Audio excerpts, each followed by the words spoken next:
أشهد أن لا إله إلا الله وحده لا شريك له وأشهد أن محمدا عبده ورسوله أما بعد فأعوذ بالله من الشيطان الرجيم بسم الله الرحمن الرحيم الحمد لله رب العالمين الرحمن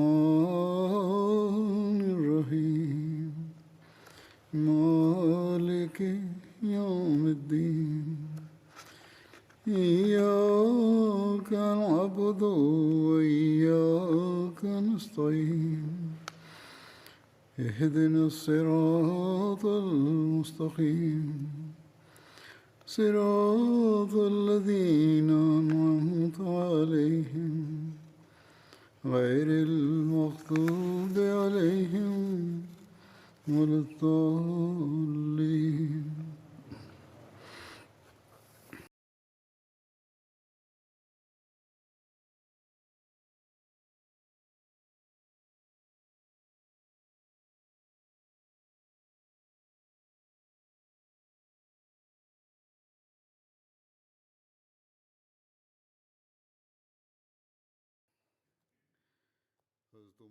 J'évoquais les conquêtes qui ont eu lieu à l'époque du calife Omar radhiyallahu anhu.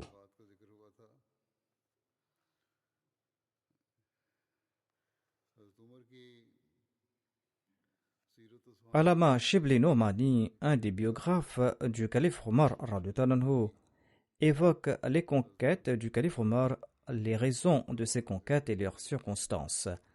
Il déclare: un historien se posera immédiatement ces questions. Comment quelques bédouins du désert ont-ils pu renverser les trônes de la Perse et de la Byzance? Était-ce là une exception dans l'histoire du monde? Quelles en étaient les raisons?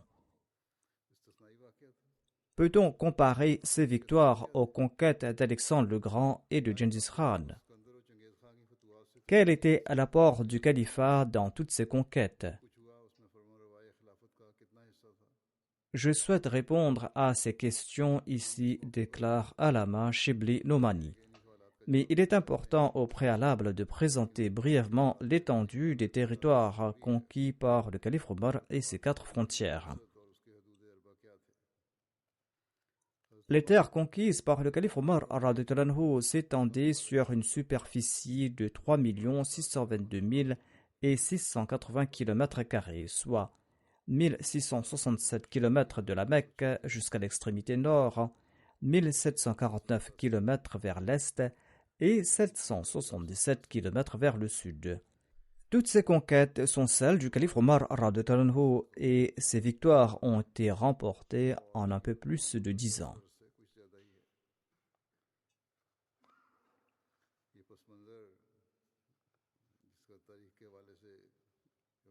J'ai présenté cet arrière-plan afin que l'on puisse mieux comprendre ces conquêtes.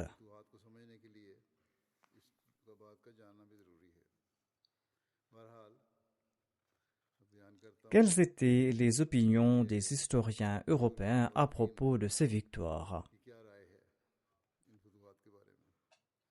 Voici la réponse des Européens à la première question. Selon eux, à l'époque, les empires perses et romains étaient en déclin, ils avaient atteint leur apogée et tout naturellement, ils commençaient à décliner. Ils déclarent: après Khosroes Parviz, le système monarchique était sens dessus en Perse, car il n'y avait personne apte à tenir les rênes du pouvoir en Perse. Les courtisans et les officiels de l'État ont commencé à ourdir des complots, et c'est en raison de ces complots que plusieurs dirigeants se sont succédés au trône. Ainsi, au cours de 3 ou 4 ans, 6 ou 7 dirigeants se sont succédés au pouvoir. Les Européens présentent aussi une autre raison de la victoire des musulmans. Selon eux, le courant religieux mazdakisme avait gagné en importance à l'époque de Noshirwan. Cette faction était encline vers l'athéisme et l'hérésie. Cette faction croyait qu'il fallait débarrasser les cœurs des gens de l'avidité et d'autres différences, et les femmes et tous les biens étaient la propriété commune, c'est-à-dire qu'ils n'accordaient pas aux femmes aucune dignité, aucun respect, et ces mesures, selon eux, étaient nécessaires pour purifier la religion. Telle était donc leur opinion. Selon certains, il s'agissait d'un mouvement social dont le but était de purifier la religion zoroastrienne. Noshirwan avait réprimé cette religion par la violence, mais il n'avait pas pu l'éradiquer complètement. Lorsque l'islam est arrivé en Perse, les adeptes de cette faction ont considéré les musulmans comme leur soutien parce que les musulmans ne s'immisçaient pas dans les religions et les croyances des autres. C'était là le point de vue des Européens. Puis il écrit que la communauté nestorienne parmi les chrétiens ne jouissait d'aucune protection sous aucun pouvoir. Et cette communauté nestorienne s'est abritée sous l'ombre de l'islam et s'est protégée de la tyrannie de ses opposants. De cette façon, selon les Européens, les musulmans ont obtenu sans effort la sympathie et le soutien de deux grandes factions. L'Empire romain lui-même était affaibli et les dissensions entre les chrétiens étaient à leur comble à cette époque. Étant donné qu'à l'époque, la religion avait son mot à dire dans la gestion des affaires de l'État, ces dissensions ne se limitaient pas à la sphère religieuse et affaiblissaient le pouvoir.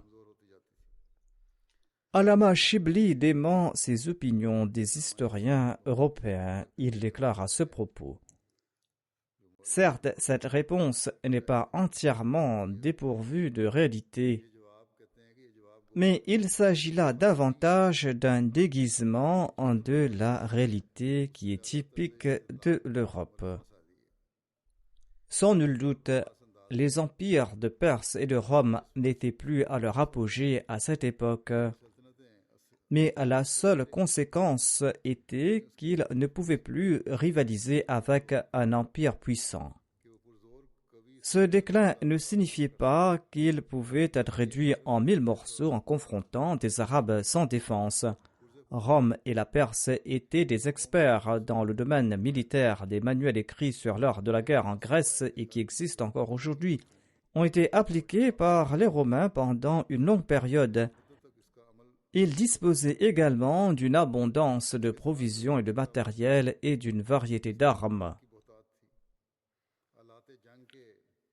Et le nombre de soldats n'avait pas diminué, et surtout, il n'était pas nécessaire pour eux d'envahir un pays, mais de défendre le sien en se réfugiant dans ses forteresses et dans ses places fortes.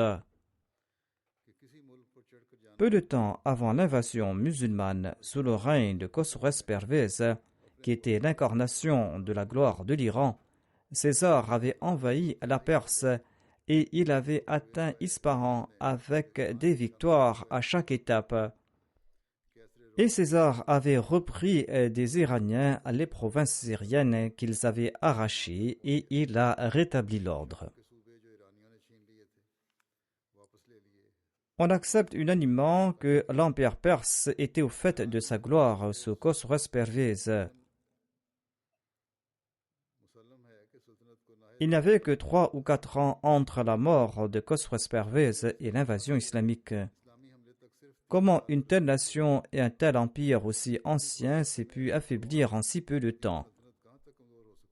Certes, l'alternance des souverains sur le trône a affecté le système, mais étant donné que les éléments de l'empire, dont le trésor, l'armée et les revenus ne diminuent pas, lorsque Yazdjad est monté sur le trône et que les courtisans se sont tournés vers la réforme, eh bien, la même gloire a été restaurée. La religion mazdakite était présente en Iran, mais l'histoire ne présente aucun témoignage du soutien que les adeptes de cette religion auraient pu accorder aux musulmans. De même, nous n'avons aucune connaissance du soutien de la part de la communauté nestorienne aux musulmans. Les nestoriens sont une branche des chrétiens et ils croyaient que la divinité et l'humanité étaient deux entités séparées en la personne de Jésus. Nulle part les historiens européens eux-mêmes ne commentent sur l'effet délétère des dissensions chrétiennes sur l'Empire byzantin. Examinons la situation en Arabie. Le nombre total de tous les soldats engagés dans les batailles en Égypte, en Perse et contre Rome n'avait pas atteint 100 000. Les Arabes avaient une telle méconnaissance de l'art de la guerre qu'ils avaient utilisé la toute première fois la formation dite Tabia lors de la bataille de Yarmouk. Selon la formation Tabia, l'armée était disposée de telle manière que le commandant ou le roi qui commandait l'armée se tenait au milieu de toute l'armée. Cet agencement est connu sous le nom de la formation Tabia. Les équipements indispensables à tout soldat iranien comprenaient un casque, une cotte de maille, une chilta qui est une tunique en fer ou en acier, une jushan qui est un type d'armure et une bartar qui est une cuirasse composée de 4 plaques d'acier attachées à la poitrine et au dos et aux cuisses, et des gants de fer, et le jahlam qui est une visière de chaîne de fer attachée au casque et des chaussures appropriées. Les Arabes, quant à eux, ne disposaient que de simples armures qui étaient souvent en cuir. Tout l'équipement de protection des Persans était en fer et ceux des Arabes, s'ils en disposaient, étaient en cuir.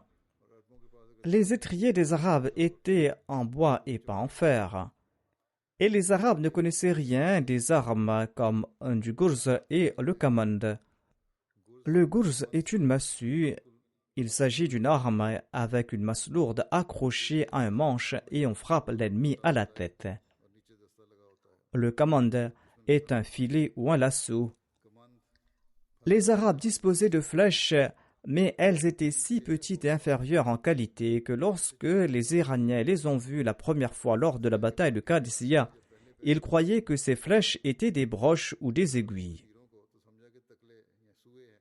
En expliquant les vraies raisons des victoires musulmanes, Allama Shibli Nomani déclare: à notre avis, la véritable réponse à cette question est que les musulmans, à cette époque, grâce au prophète de l'islam, étaient pétris de zèle, de détermination et de persévérance et de courage, des qualités que le calife Omar avait renforcées davantage.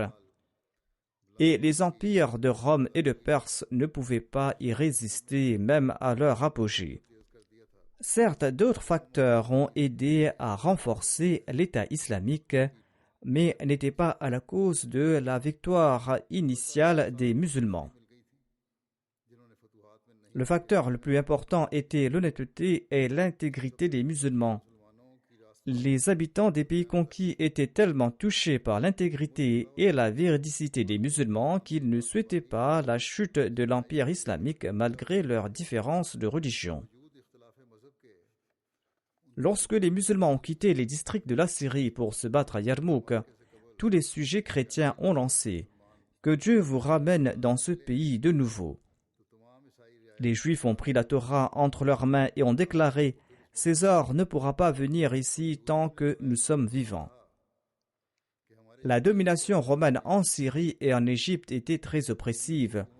Tout accomplissement des Romains reposait sur la force de l'empire et de l'armée. Les populations locales ne les soutenaient pas. Lorsque les musulmans ont brisé le pouvoir de l'empire romain, eh bien, il n'y avait aucune restriction, c'est-à-dire il n'y avait plus de résistance de la part du peuple. Cependant, la situation en Perse était différente. Il y avait de grands dirigeants sous l'Empire qui possédaient de grands districts et ils étaient maîtres de grandes provinces. Ils ne se battaient pas pour l'Empire perse mais pour leur propre pouvoir. C'est la raison pour laquelle les musulmans ont fait face à une résistance à chaque étape en Perse, même après la conquête du trône perse. Mais les populations locales étaient également sous le charme des musulmans et elles ont beaucoup aidé à la survie de l'État islamique après la conquête. Une autre raison majeure était que les musulmans ont d'abord attaqué la Syrie et l'Irak, qui avaient une forte population arabe. Le souverain de Damas en Syrie était de la dynastie Hassanide, qui était nominalement le vassal de César. En Irak, la dynastie Lahmide possédait en fait le pays, quoiqu'ils offraient quelques tribus à Khosrows. Bien que ces Arabes s'étaient opposés aux musulmans dans un premier temps parce qu'ils étaient chrétiens, la fibre de l'unité nationale l'a remporté au final. Les grands dirigeants de l'Irak sont rapidement devenus musulmans et sont devenus les mains et les bras des musulmans. En Syrie, les Arabes se sont finalement convertis à l'islam et se sont affranchis de la domination romaine. Ainsi donc, il est tout à fait déplacé ici de faire référence à Alexandre le Grand et à Gengis Khan. Sans aucun doute, tous deux ont remporté de grandes victoires, mais par quels moyens? Par la colère, par l'oppression, par le massacre généralisé. Tout le monde connaît Gengis Khan. Regardons les conquêtes d'Alexandre le Grand. Lorsqu'il a conquis la ville de Tyr dans la Syrie, étant donné que les habitants de cette ville avaient combattu férocement Alexandre, eh bien Alexandre a ordonné le massacre général lorsqu'il a remporté la victoire et la tête de 1000 citoyens était accrochée au mur de défense de la ville. 30 000 habitants de la ville furent réduits en esclavage et ont été vendus, et pas un seul des anciens habitants qui étaient vivants a été épargné. De même, lorsqu'il a conquis Istakhr, une des anciennes villes de la Perse, il a tué tous les hommes. Alexandre a commis d'autres atrocités similaires. Comment peut-on donc comparer les conquêtes d'Alexandre le Grand aux conquêtes islamiques? Généralement, l'oppression détruit les empires. Cela est vrai dans le sens où l'oppression ne survit pas. Donc, les empires d'Alexandre et de Gengis Khan n'ont pas duré longtemps, mais ce sont ces atrocités qui s'avèrent efficaces pour des victoires faciles. Ces conquérants font régner la terreur dans différents pays, et étant donné qu'un grand nombre de sujets de ces pays meurent, il n'y a aucune crainte de rébellion ou de désordre de leur part. C'est la raison pour laquelle tous les grands conquérants comme Gengis Khan, comme Nabucodonosor, comme Tamerlan et Nadir Shah étaient tous des grands massacreurs. Mais aucune des conquêtes d'Omar n'ont jamais transgressé la loi et la justice. Loin d'autoriser le massacre des hommes, le calife Omar interdisait même d'abattre des arbres. L'on ne pouvait pas toucher aux enfants et aux personnes âgées. À part lors de la bataille elle-même, personne ne pouvait être tué. On pouvait tuer lors de la bataille, sinon il était interdit de tuer quiconque. Les musulmans ne pouvaient pas tromper l'ennemi ou violer leur pacte à aucun moment. Les officiers ont reçu des ordres très stricts. Si l'ennemi vous combat, ne les trompez pas. Ne coupez pas le nez ou l'oreille de personne, ne tuez aucun enfant. Combattez au grand jour ouvertement. Ceux qui se sont rebellés après s'être soumis une première fois doivent être pardonnés et on doit conclure un nouveau pacte avec eux. Les habitants d'Arbassous se sont rebellés à 3 reprises successivement après s'être soumis. Arbassous est une ville sur la frontière de l'Asie mineure. Suite à leur rébellion répétée, ils ont été tout au plus déportés. Mais les musulmans leur avaient payé le prix de leurs propriétés confisquées. Allama Shibli Nomani ajoute: les Juifs de Khaybar avaient été expulsés en raison de leur complot et de leur sédition, mais ils avaient été indemnisés pour les terres qu'on avait prises. Et le saint prophète Mohammed lui avait envoyé des ordres aux gouverneurs des districts de leur apporter toute assistance partout où ils passaient. Et s'ils s'installaient dans une ville, la jizya ne devait pas leur être prélevée pendant 1 an. Il ajoute d'aucuns répondent aux étonnantes conquêtes d'Omar en affirmant qu'il y a d'autres conquérants de ce genre dans le monde. Ils doivent montrer quel souverain a conquis un empan de terre avec une telle précaution, avec une telle retenue et avec une telle compassion. D'ailleurs, Alexandre et Gengis Khan étaient présents en personne lors de chaque bataille, et ils combattaient à la tête de leurs armées en tant que généraux. Ainsi, l'armée disposait à sa tête d'un général aguerri et qui de plus renforçait le moral des soldats de l'armée qui tout naturellement étaient prêts à se sacrifier pour leur maître. Le calife Omar radhiyallahu anhu n'avait pris à aucune bataille tout au long de son califat.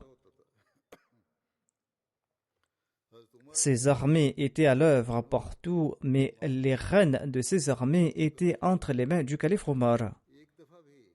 Une autre grande et claire différence est que les conquêtes d'Alexandre et des autres étaient comme nuages passagers.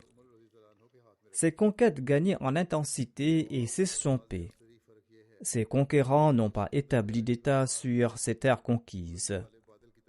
Contrairement à cela, les terres conquises par le calife Omar sont encore sous le contrôle de l'islam 1300 ans plus tard. Et au cours de son califat, Omar en personne avait mis en place toutes sortes d'arrangements pour la gestion de l'État.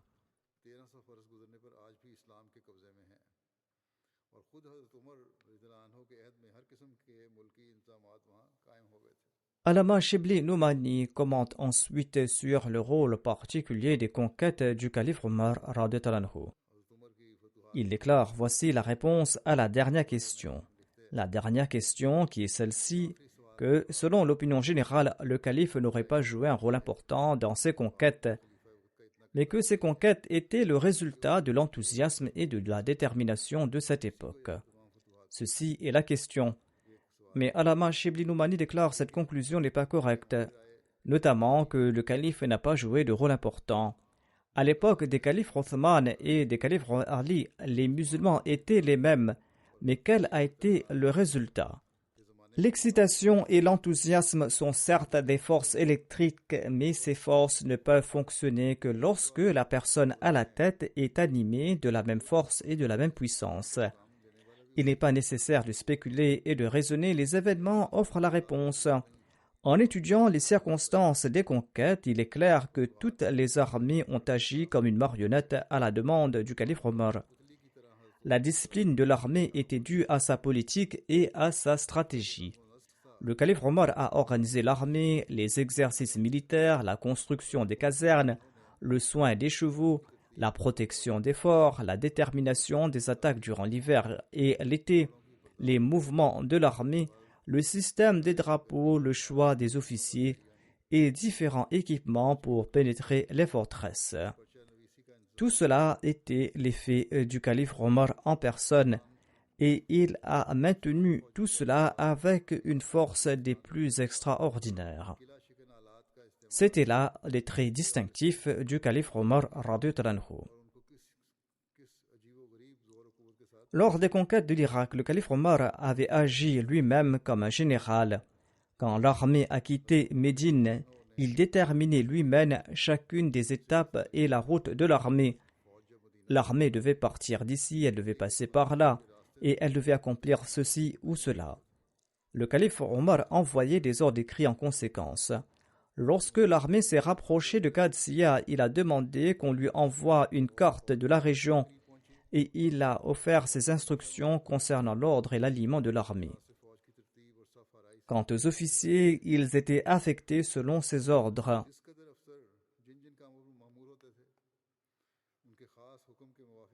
Si vous regardez les événements en Irak en détail, selon le recueil de Tabri, vous allez constater qu'un grand général a fait combattre toutes ses armées de loin, et tout se déroulait selon ses ordres. De toutes ces batailles qui s'étalent sur une période de 10 ans, les deux plus dangereuses étaient la bataille de Nahrawand, lorsque les Persans ont envoyé des émissaires partout dans les provinces de la Perse, mettant à feu tout le pays, soulevant des centaines de milliers de soldats contre les musulmans. Et la deuxième bataille était quand César avait, avec l'aide des gens d'Al-Jazira, envahi à nouveau Homs. Lors de ces deux batailles, c'était uniquement la bonne stratégie du calife Omar qui d'une part a réprimé une tempête montante et qui d'autre part a fait exploser les falaises d'une grande montagne. Après avoir eu connaissance des détails de ces événements, il est évident que depuis l'aube de l'histoire du monde, personne n'a jamais été aussi victorieux que Omar al-Farouk, qui a été à la fois la personnification des conquêtes et la personnification de la justice. Il a remporté des victoires, certes, mais il a aussi établi la justice.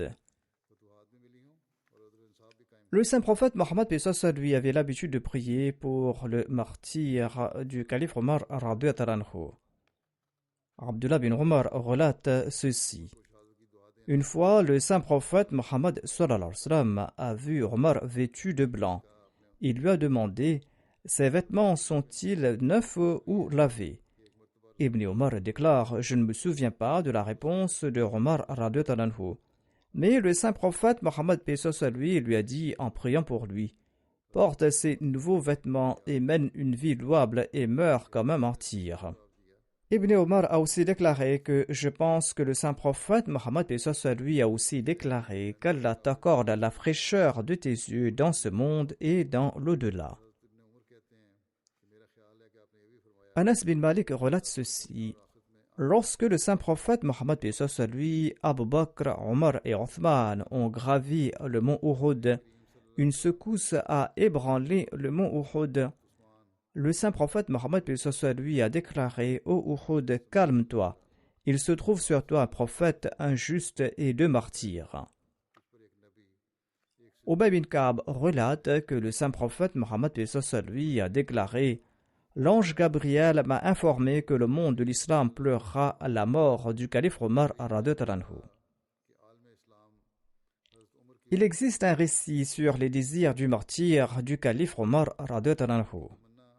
Hafsa, la mère des croyants et l'épouse du saint prophète Mohammed lui raconte: j'ai entendu mon père prier en ces termes: Allahumma zuqni qatlan fi sabilika wa wafatan fi baladi nabiyika. Ô Allah, accorde-moi le martyr dans ta voie et la mort dans la ville de ton prophète. Elle a déclaré: j'ai demandé comment cela est possible. Omar a répondu: Allah apporte son commandement comme il le souhaite. Hazrat Muslim Maud radhiyallahu anhu commente sur cette prière du calife Omar en ces termes. Il déclare: Omar radhiyallahu anhu était proche d'Allah. Et le saint prophète Mohammed lui avait même déclaré que s'il y avait eu un prophète après moi, il s'agirait de Omar radhiyallahu anhu. Après moi signifie immédiatement après ma personne. Le saint prophète Mohammed lui considérait que Omar était celui qui était digne aux yeux d'Allah d'être élevé du rang de martyr à celui de prophète, eu égard aux besoins de l'époque. Les opposants les plus farouches de l'Europe, en voyant les sacrifices de Omar, ont avoué qu'il existe très peu de personnes qui sont capables de pareils sacrifices et qui se sont effacés à ce point. Ces Européens exagèrent tant à propos des accomplissements d'Omar qu'ils lui attribuent tous les progrès de l'islam. Mais ce même Omar radhiyallahu anhu avait l'habitude de prier en ces termes: ô mon Seigneur, que ma mort soit à Médine et que je connaisse le martyr à Médine. Hazrat Muslim Maud déclare que Hazrat Omar a fait cette prière dans la passion de l'amour, sinon cette prière est très dangereuse. Cela signifiait qu'il fallait qu'il ait un envahisseur qui soit si capable qu'il conquiert le pays islamique pour atteindre Médine où il puisse tuer là-bas le calife Omar. Mais Allah connaît l'état des cœurs et Allah a accompli ce souhait du calife Omar et il a également protégé Médine des malheurs qui étaient apparemment cachés derrière cette prière, de telle sorte que le calife Omar est tombé en martyr aux mains d'un mécréant à Médine.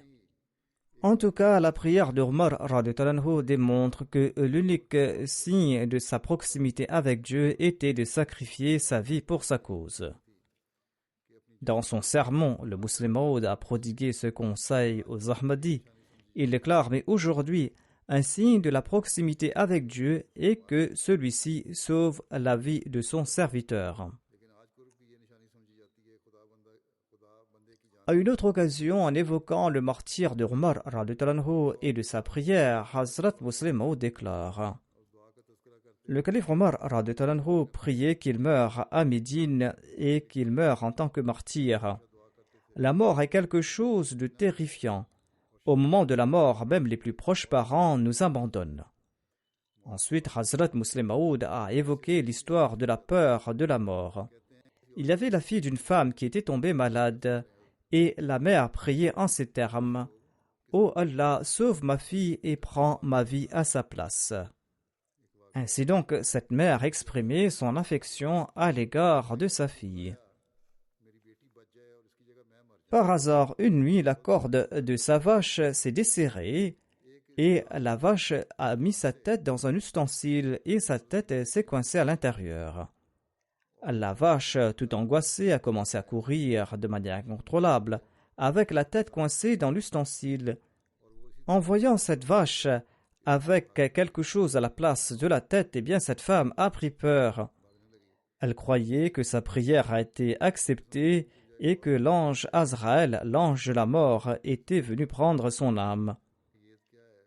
Elle s'est exclamée immédiatement: « Ô Azraël, ce n'est pas moi qui suis malade.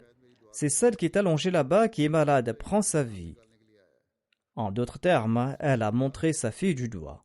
Hazrat Muslim Maud déclare: « La vie est donc si précieuse qu'on prendra toutes les mesures possibles pour la sauver. » D'une part, cette femme priait pour sa fille, mais lorsqu'elle a senti un réel danger, elle a immédiatement fait signe vers sa fille et a demandé qu'on lui ôte la vie. Hazrat Muslim Maud déclare: « Ainsi, l'on va employer toutes les mesures possibles pour protéger sa vie, et on s'épuise à tenter toutes sortes de remèdes. Mais regardez les compagnons du saint prophète, ils désiraient vivement sacrifier leur vie pour la cause de Dieu. Et Omar priait pour qu'il mérite le martyr à Médine. Je me demande souvent, dit Hazrat Muslim Maud, à quel point cette prière était dangereuse, parce que cela signifie en d'autres termes que l'ennemi prenne le contrôle de Médine et tue le calife Omar dans les rues de Médine. Or, Allah a accepté sa prière d'une autre manière, et il est tombé à martyr entre les mains d'une personne qui se prétendait être musulman à Médine. On dit généralement que l'assassin de Omar n'était pas un musulman, mais selon d'autres récits, il se prétendait être musulman. Cependant, la majorité est d'avis qu'il n'était pas un musulman. Selon une référence, Hazrat Muslim Maud a déclaré qu'il était un non-musulman, mais ailleurs il a déclaré qu'il prétendait être musulman. Ainsi, il n'était pas tout à fait certain s'il était musulman ou pas. Hazrat Muslim Maud déclare lui-même: selon certains, il n'était pas musulman. En tout cas, il était un esclave et Allah a accordé le martyr par son entremise à Omar. Quand une personne désire quelque chose pour elle-même, cela ne peut être considéré comme une affliction pour elle. Hazrat Muslim Maud a mentionné cet incident dans un de ses sermons. Quelle était la condition des compagnons après le martyr de Hazrat Omar? Abu Burra raconte de son père qu'Awf bin Malik a vu dans un rêve que les gens s'étaient rassemblés dans une grande plaine et il y avait un individu parmi eux qui était plus grand par rapport aux autres. Cette personne était plus grande d'une envergure de 3 largeurs de main. Il a demandé qui c'était. On lui a dit qu'il s'agissait d'Umar bin al-Khattab et il a demandé la raison de sa taille par rapport aux autres et on lui a dit qu'il possédait 3 qualités. Il ne craint le reproche de personne dans les affaires de Dieu, il atteindra le martyr dans la voie d'Allah et il sera un calife. En entendant cela, Awf s'est rendu chez Abu Bakr pour lui raconter ce rêve. Abu Bakr qui était le calife à l'époque et il lui a parlé donc de son rêve.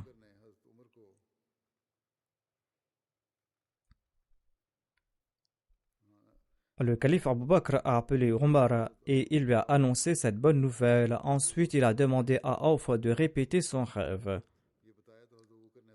Le narrateur déclare que lorsque Awf a mentionné que Omar sera calife, Omar l'a réprimandé et il lui a demandé de se taire parce que Abu Bakr était encore en vie.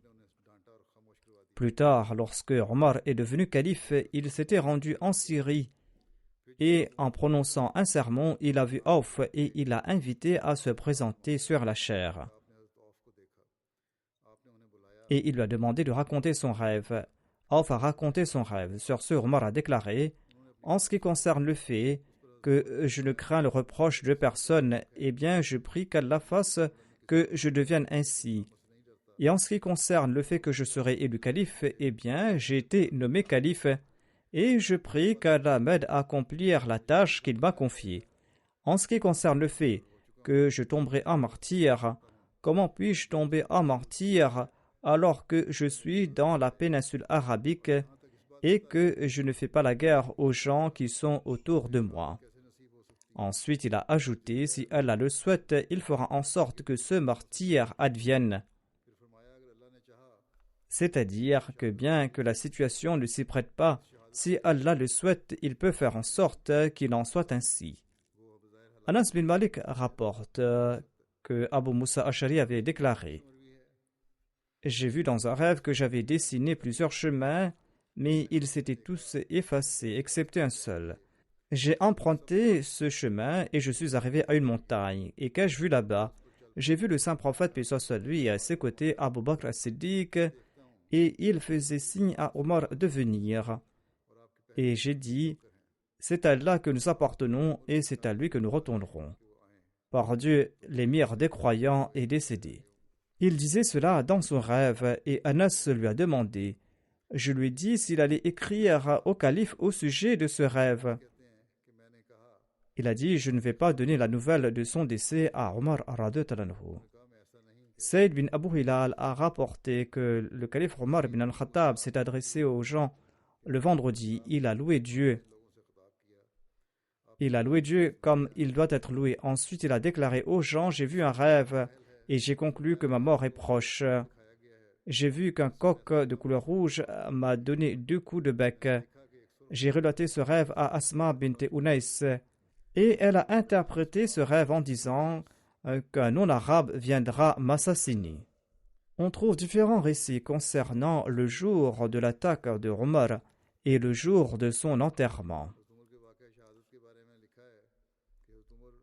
Selon Tabaqatul Kubra, Hadrat Omar a été attaqué le mercredi et il a rendu l'âme le jeudi. Il a été blessé par une attaque le 26 du Dhul-Hijjah en l'an 23 de l'Hégire et il a été enterré le 1er du mois de Muharram en l'an 24 de l'Hégire.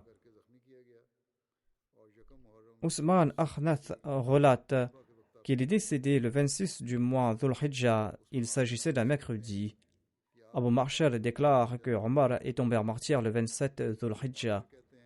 Excepté pour Tabri et Ibn Asir, selon la majorité des historiens, Omar a été blessé le 26 Dhul-Hijjah en l'an 23 et il est décédé le 1er Muharram de l'an 24 de l'Hégire. Il a été enterré le même jour.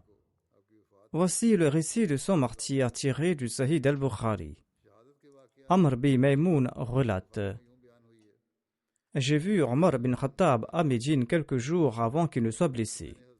Il s'est arrêté auprès de Huzaifa bin Yaman et de Ousmane bin Hunayf et il leur a demandé ce qu'ils avaient fait concernant l'imposition des terres en Irak, car c'était une responsabilité qui leur a été confiée par le calife. Il leur a demandé s'ils n'avaient pas imposé sur la terre une taxe qui était au-dessus des moyens de la population. Ils ont déclaré qu'ils avaient fixé un impôt qui était conforme à leurs moyens. En d'autres termes, la terre pourrait produire une certaine quantité de récoltes et qu'ils n'avaient pas fixé une taxe trop élevée. Le calife Omar a demandé: voyez si vous avez ou non fixé un impôt qu'elle ne peut supporter. Le narrateur a déclaré que tous deux ont répondu non.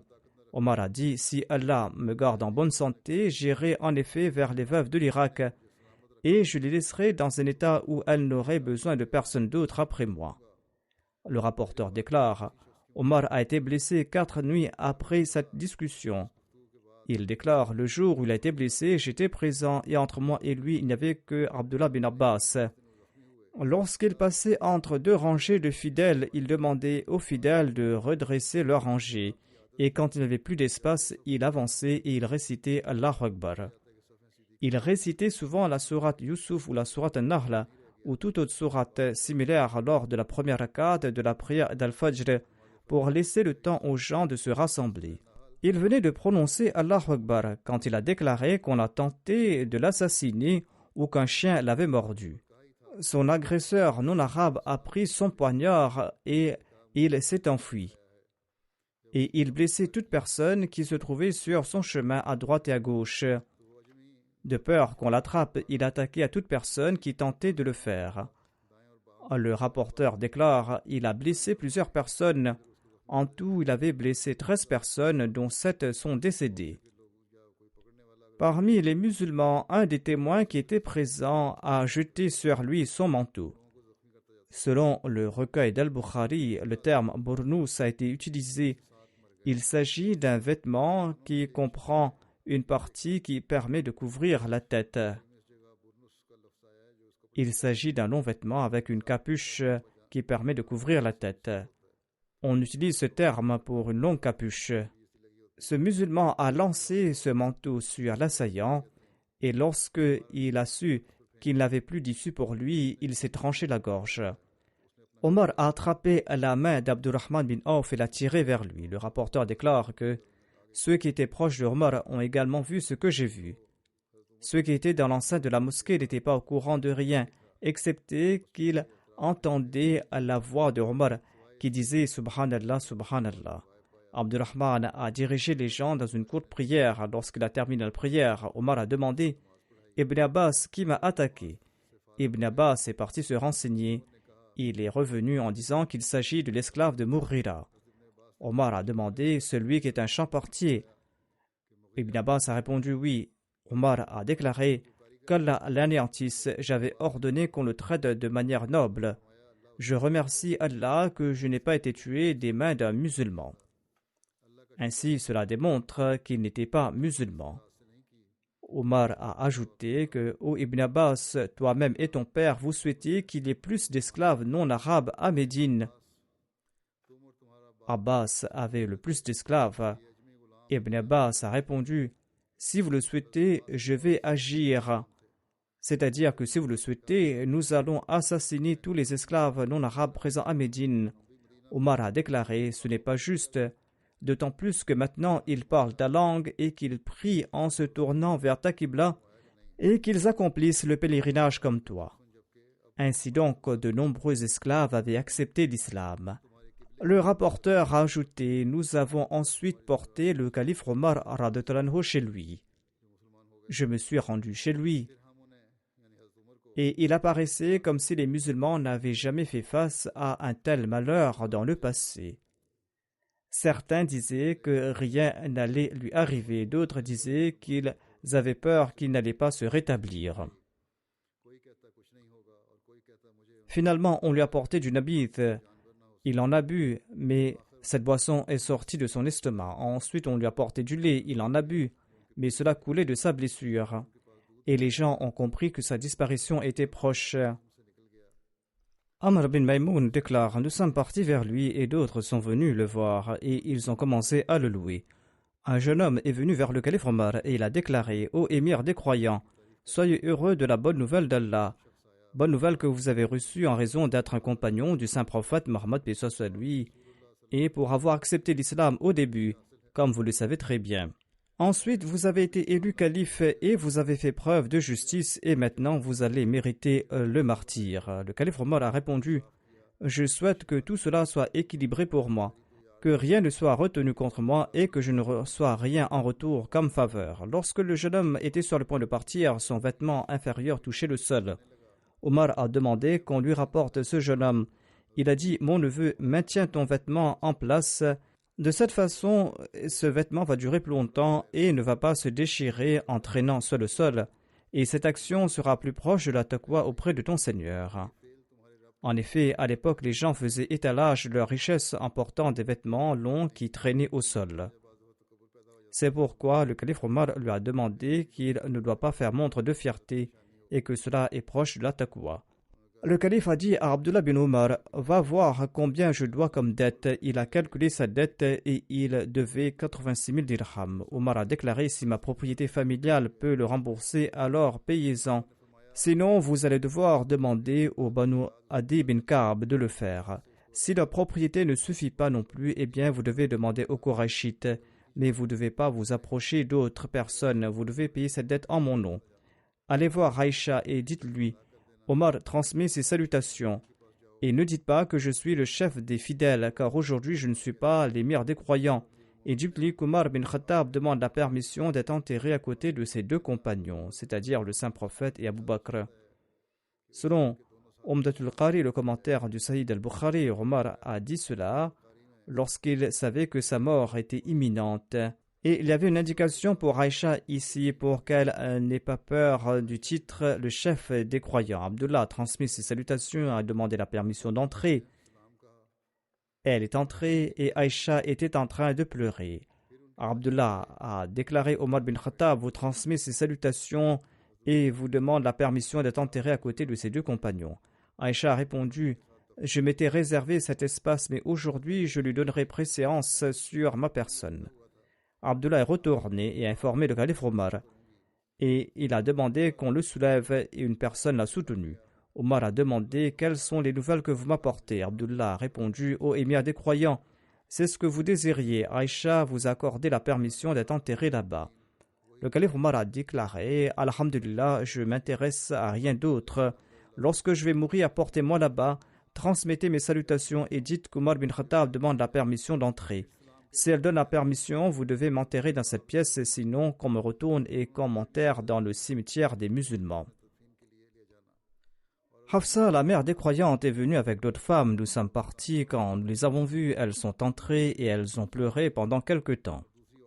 Ensuite, les hommes ont demandé à entrer et ces femmes sont parties dans une autre pièce et nous pouvions les entendre pleurer de l'intérieur.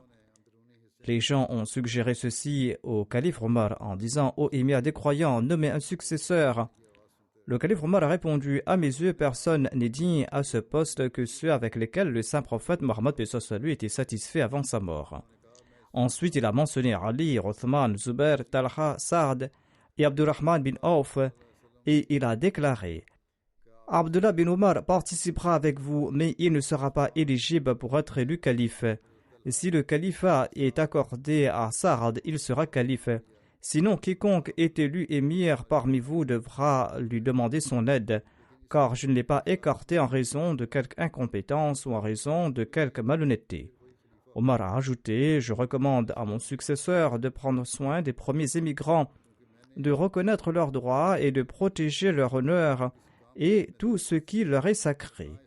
Je lui recommande également d'être bienveillant à l'égard des Ansar qui étaient à Médine et qui avaient embrassé à la foi à Médine avant l'arrivée des émigrants. Je demande au nouveau calife d'accepter le bien des justes de parmi eux et de pardonner ceux d'entre eux qui sont coupables parmi eux. Et je lui recommande également d'être bienveillant à l'égard de tous les habitants de la ville, car ils sont les protecteurs de l'islam et la source de la richesse de l'islam et la source de contrariété pour l'ennemi. Je lui recommande également de ne rien leur prendre sauf de leur surplus et ce avec leur consentement. Je lui recommande également qu'il soit bienveillant envers les Bédouins arabes, car ils sont à l'origine des Arabes et à la matière première de l'islam. Le premier calife ne devra pas prendre de leurs biens que ce dont ils n'ont pas besoin et devra le distribuer parmi les pauvres parmi eux. Je lui recommande également de respecter l'engagement pris avec les protégés d'Allah et de son envoyé et de les défendre et de ne pas les surcharger de ce qui dépasse leurs capacités. Le rapporteur déclare quand Omar est décédé, nous l'avons transporté à pied. Abdullah bin Omar a salué Aïcha et a déclaré Omar bin Khattab demande la permission d'entrer. Aïcha a déclaré amenez-le. Il a été transporté à l'intérieur de la chambre d'Aïcha et il a été inhumé aux côtés de ses deux compagnons. L'enterrement terminé, le groupe recommandé par le calife Omar a tenu sa rencontre afin de pouvoir choisir le nouveau calife et le processus d'élection a débuté. Je présenterai d'autres récits à ce propos à l'avenir. Aujourd'hui débute la Jalsa Salana de la Jama de l'Allemagne. Qu'Allah, le Tout-Puissant, bénisse cette Jalsa et qu'un plus grand nombre de musulmans Ahmadis en Allemagne en profitent. La Jalsa va durer 2 jours. Inch'Allah, demain, je vais prononcer le discours de la session de clôture qui sera diffusée sur la MTA vers 15h30 selon l'heure de Londres. Le reste des déroulements de la Jalsa sera diffusé en direct en ligne pour les Ahmadis allemands. Ils doivent en tirer le maximum de profit. Après la prière de Juma, je vais accomplir les prières funéraires de 2 personnes en absence de leur dépouille. La première personne se nomme Kamruddin Saheb, qui était un missionnaire en Indonésie. Il est décédé récemment à l'âge de 65 ans. Inna lillahi wa inna ilayhi raji'un. Il avait accepté l'Ahmadiyya en 1972 à l'âge de 15 ans. Et après ses études élémentaires, il s'est consacré au service de la communauté. Il s'était rendu au Pakistan pour sa formation religieuse. Et le 30 juin 1986, il a obtenu son diplôme de Shahed. Ensuite, en juillet 1986, il a été nommé missionnaire. Le défunt récitait le Saint-Coran d'une voix très mélodieuse et très émouvante. Il était un serviteur sincère et passionné de la communauté, et il a servi la communauté pendant environ 35 ans. Son épouse déclare: il me disait souvent que je ne suis pas uniquement la femme d'un missionnaire, mais que je dois plutôt être à l'avant-garde du service à la communauté. Son obéissance et son amour pour le califat étaient exceptionnels, dit-elle. Il traitait les jeunes et les vieux avec respect, et chaque fois qu'il parlait à un autre Ahmadi, il recommandait toujours l'amour et la loyauté pour la communauté, et il encourageait les autres à servir la communauté dans la mesure du possible. Et à chaque fois qu'il rencontrait un non-Ahmadi, il lui transmettait le message de l'islam et de l'Ahmadiyya, et il lui parlait avec un grand amour, et il parlait avec un tel amour qu'il réjouissait les cœurs des autres. Il accomplissait la prière de Tahajjud même au cours de sa maladie. Il récitait le Saint-Coran et il marchait jusqu'à la mosquée aussi longtemps qu'il le pouvait. Son fils Omar Farouk est un missionnaire et il enseigne à la Jamia Ahmadiyya de l'Indonésie. Il déclare que à la maison et à l'extérieur, il récitait le Saint-Coran d'une voix mélodieuse. Il avait également traduit des livres du Messie promet salam et révisé leur traduction. Et quand il accomplissait le travail de traduction, il récitait souvent la Qasida. Chaque fois qu'il racontait les incidents de la vie du saint prophète Mohammed, paix soit lui, ses yeux se remplissaient de larmes. Il me racontait souvent des incidents, des épreuves et des sacrifices de Ahmadis, et il racontait également ses épreuves. Zafullah Khan, son fils cadet, déclare quant à lui: il était très indulgent et très courageux, et il menait une vie de simplicité et il se contentait de ce qu'il avait. Qu'Allah lui accorde son pardon et sa miséricorde et qu'Allah exalte son rang.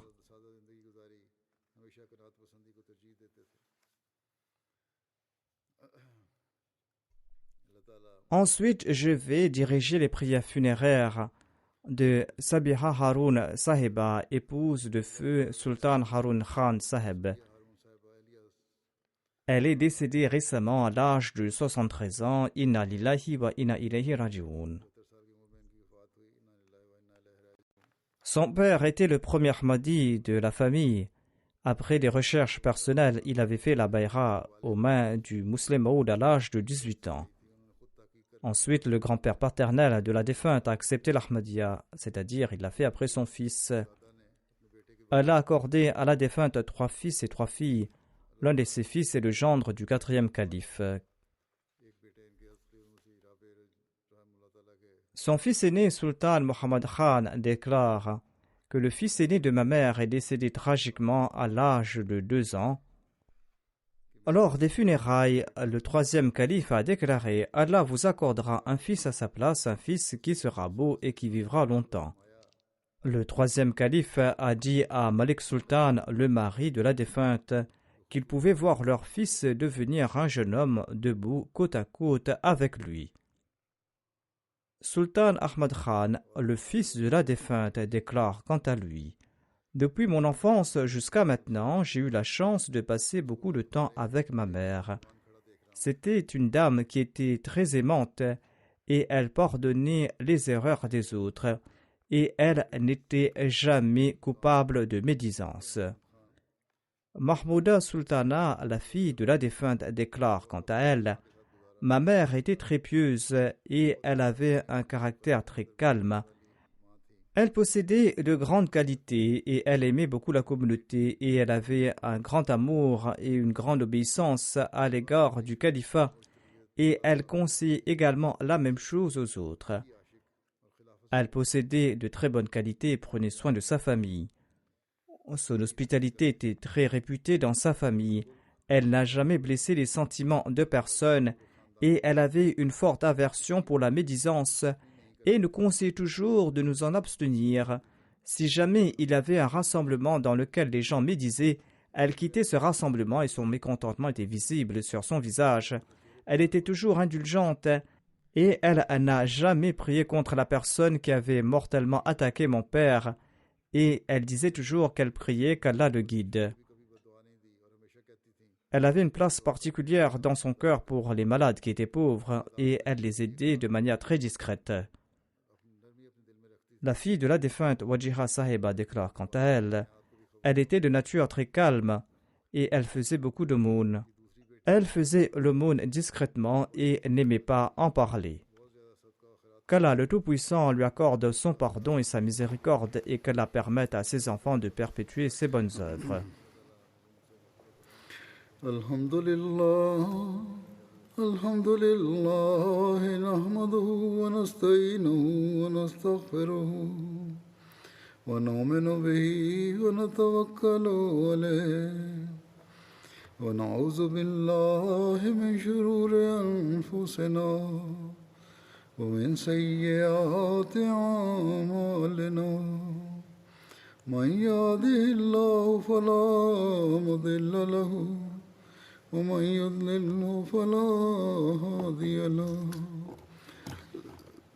ونشهد أن لا إله إلا الله ونشهد أن محمدا عبده ورسوله عباد الله رحمكم الله إن الله يأمر بالعدل والإحسان وإيتاء ذي القربى وينهى عن الفحشاء والمنكر والبغي يعظكم لعلكم تذكرون اذكروا الله يذكركم وادعوه يستجب لكم ولذكر الله أكبر